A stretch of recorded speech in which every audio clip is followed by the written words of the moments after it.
There is a celebration right now in the WNBA dump. Headline at Sports Illustrated. Caitlin Clark continues to deliver in the ratings department. Matter of fact, Caitlin Clark is the only WNBA player who currently works in the ratings department.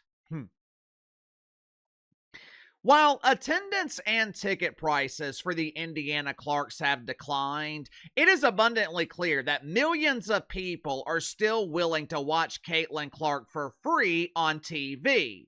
Last Saturday, the Indiana Clarks were on CBS against the New York Lesbians, and Caitlin Clark drew 2.6 million viewers. It was the second most watched pretend basketball game in 26 years.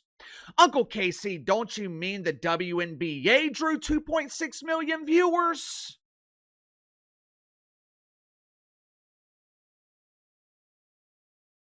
No.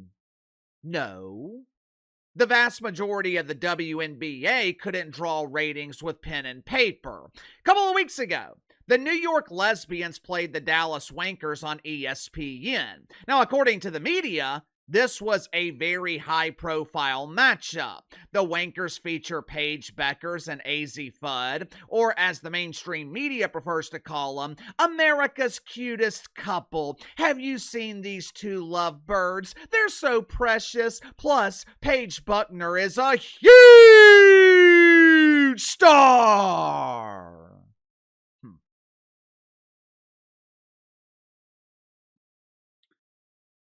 Wankers Lesbians on ESPN, 954,000 viewers. The Seattle Spankers and Atlanta Dreamers on Amazon Prime. The WNBA typically averages 439,000 viewers on Amazon this season, but for some reason, Angel Reese, the WNBA's most famous Barbie, only 313,000 people bothered to watch Angel Reese build Barbie's dream house with a collection of bricks. It should be obvious to everyone, even those who are blinded by manufactured racism and refuse to believe it. The WNBA is 100% reliant on Caitlin Clark for its mainstream survival. Yet, for some reason, they continue to treat the Great White Hope like a second-class citizen. Whether it's her colleagues in the WNBA, whether it's Kathy Engelbert or the unknowns on ESPN who polish this toxic turd, they are equally responsible for diminishing Caitlin Clark. And yesterday, the Great White Hope finally exercised her right for revenge. But before we get into Caitlin Clark avenging her enemies, let's get to the sponsor for today's video, my good friends at Fluffernoggin. I am not a big snacker. I don't eat a lot of junk food, but there are times during the week when I'm too busy to stop and grab lunch, and I need something quick and easy, but also filling enough to get me to dinner. One thing I found that fills me up, beef jerky. Problem is, a lot of beef jerky tastes like you're biting into a flat tire. Good news is, I no longer have that problem because I started buying gourmet beef jerky from Fluffernoggin. Now you're probably wondering, what the hell is a Fluffernoggin?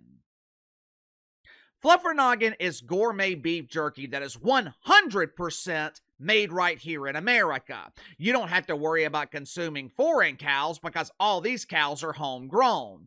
Each recipe from Fluffernoggin is handcrafted with the perfect amount of seasoning. First beef jerky I've ever tasted that literally melts in your mouth. Fluffernoggin comes in a variety of flavors, ranging from mango habanero, Korean barbecue. They even have a flavoring of craft beer. Or, if you're like me, you'll just stick with the original style flavoring. So click the link in the description or the pinned comment below. Use my promo code BTL30, BTL30. Receive 30% off your first purchase with Fluffernoggin. This weekend, the WNBA will be in Chicago for All-Star Weekend. This is the annual celebration where unknown players pretend to be stars, while everyone else is trying to figure out who in the hell they are. Even though All-Star Weekend is a complete waste of time, hell, the entire WNBA season is a complete waste of time. But even though All-Star Weekend is meaningless, it does present a unique opportunity for the WNBA. This is their chance to showcase their best players. This is their chance to show people there is some talent in the WNBA. But in order to do that, you need full participation from your incredibly small pool of talented players. Unfortunately for the WNBA, they are getting zero participation. Headline at Fox News: Caitlin Clark declines invitation to three-point shooting contest.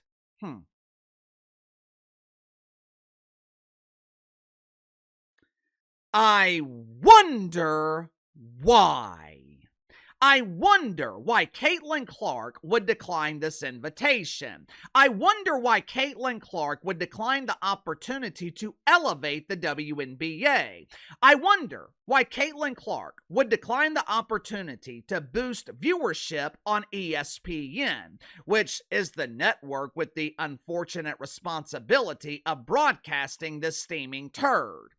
Maybe Caitlin Clark is refusing to participate because for the last 3 years, the WNBA and ESPN, the two organizations that desperately need her, for the last 3 years, they have been treating Caitlin Clark like shit. Maybe Caitlin Clark is sending a message to the league. Since you don't appreciate me, since you're constantly diminishing my impact, I'll decline the invitation to your meaningless All-Star event, and let's see how you do without me. But that's okay. Being the brilliant commissioner that she is, Kat Engelbert had a backup plan. Since Caitlin Clark declined the invitation to help the WNBA draw ratings for ESPN, Kat placed a few phone calls on her cup phone and sent invitations via carrier pigeon to some of her other star players. Take a look at these famous faces and household names that will be competing in the three-point shooting contest Friday night. Nathan Hidingman, Ryan Howard, Elmer Fudd.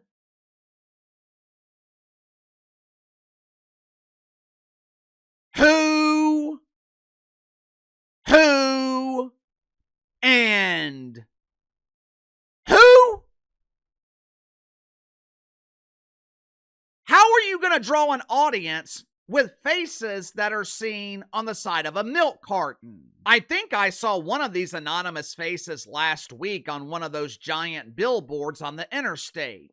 Have you seen Marina Mabry? She was last seen playing basketball at the local YMCA. If you know her whereabouts, please call someone who cares.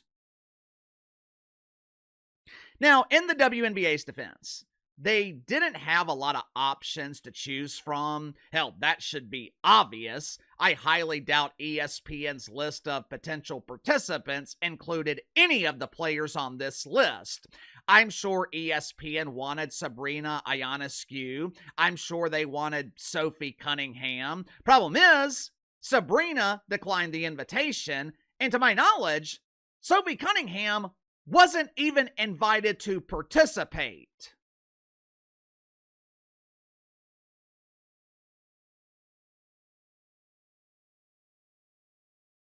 Sophie Cunningham is shooting damn near 44% from three this season. Just to give you a comparison, Steph Curry, greatest shooter God ever created. The only person who can outshoot Steph Curry from three is Jesus, who makes 100% of the shots that he takes. Throughout his NBA career, Steph Curry is 42% from three. So someone please explain to me how Sophie Cunningham was not invited to participate. Not only is she qualified, she's the second most popular player in your league. Uncle Casey, that's not true. What about Angel Reese?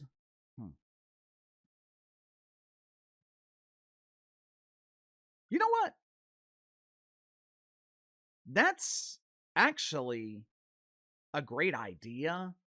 If ESPN wants to draw ratings for this flaming ass fire of a contest, they should put Angel Reese in the 3-point competition. Obviously, she's not going to make any shots, but it would be entertaining to watch her provide refreshing, cool air with her constant air balls.